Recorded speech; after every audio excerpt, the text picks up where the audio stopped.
ധ്യാനിക്കുന്നവരും ഭാരം വഹിക്കുന്നവരുമായ നിങ്ങളെല്ലാവരും എൻ്റെ അടുക്കൽ വരുവിൻ, ഞാൻ നിങ്ങളെ ആശ്വസിപ്പിക്കാം. ഈശോ ഇന്നത്തെ സുവിശേഷത്തിൽ നമുക്ക് എല്ലാവർക്കും നൽകുന്ന മനോഹരമായിട്ടുള്ളൊരു വാഗ്ദാനം ഇതാണ്: നിങ്ങളെ ഞാൻ ആശ്വസിപ്പിക്കും, നിങ്ങളെ ടെൻഷൻ അടിക്കേണ്ട. നിങ്ങളൊരു പക്ഷെ അധ്വാനിക്കുന്നവരായിരിക്കാം, ഒരു പക്ഷേ വലിയ ഭാരം വഹിക്കുന്നവരായിരിക്കാം. ഭാരം വഹിക്കുക എന്നൊക്കെ പറയുമ്പോൾ നമ്മൾ വിചാരിക്കരുത് നമ്മൾ ഈ മാർക്കറ്റിലൊക്കെ ഇങ്ങനെ വലിയ ഭാരം ഉള്ളിച്ചാക്കും ചുമന്നുകൊണ്ട് പോകുന്ന ആ ഭാരമല്ല ഈശോ ഉദ്ദേശിക്കുന്നത്. മറിച്ച് ഈശോ പറയുകയാണ്, ഒരു പക്ഷേ നീ ഒരു ചെറിയ കുട്ടിയായിരിക്കാം, അല്ലെങ്കിൽ കോളേജിൽ പഠിക്കുന്ന ഒരു കുട്ടിയായിരിക്കാം, ജോലി ചെയ്യുന്ന ഒരാളായിരിക്കാം, കുടുംബം പുലർത്തുന്ന ഒരാളായിരിക്കാം. പലതരത്തിലുള്ള ഭാരങ്ങൾ നിങ്ങൾ വഹിക്കുന്നുണ്ട്. ഒരു കുട്ടിയെ സംബന്ധിച്ച് ഒരു പരീക്ഷയുടെ ഭാരം പരീക്ഷാ ഭാരമാണ്, പഠനഭാരമാണ്. അല്ലെങ്കിൽ കോളേജിൽ പഠിക്കുന്ന ഒരാളെ സംബന്ധിച്ച് അവിടുത്തെ അസൈൻമെൻറ്റിൻ്റെ ഒരു ഭാരമാണ് അവനെ സംബന്ധിച്ച്. കുടുംബം നോക്കുന്ന ഒരാളെ സംബന്ധിച്ച് ബന്ധങ്ങൾ ഒരുമിച്ച് കൂടി മുന്നോട്ട് കൊണ്ടുപോകാനായിട്ടുള്ള ഒരു ഭാരം. പലതരത്തിൽ ഭാരം വഹിക്കുന്ന ആളുകളാണ് നമുക്ക് ചുറ്റുമുള്ളത്.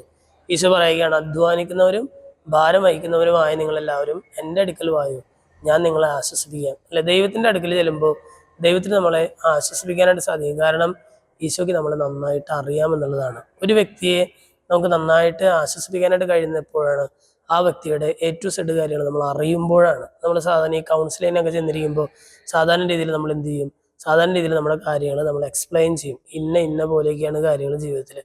സ്പിരിച്വൽ കൗൺസിലിങ്ങിന് പോകുമ്പോൾ ദൈവം മുന്നിലിരിക്കുന്ന ഒരാളെ കുറിച്ച് ഈ കൗൺസിലിംഗ് നടത്തുന്ന ഒരാൾക്ക് കൃത്യമായിട്ട് പറഞ്ഞു കൊടുക്കും. ഇന്ന കാര്യങ്ങളൊക്കെ അവളുടെ ജീവിതത്തിൽ സംഭവിച്ചിട്ടുണ്ട് എന്നൊക്കെ കൃത്യമായിട്ട് പറഞ്ഞു കൊടുക്കുമ്പോൾ അവനെ അറിയുമ്പോഴാണ് ഒരാളെ നമുക്ക് കൃത്യമായിട്ട് ആശ്വസിപ്പിക്കാനായിട്ട് സാധിക്കുക.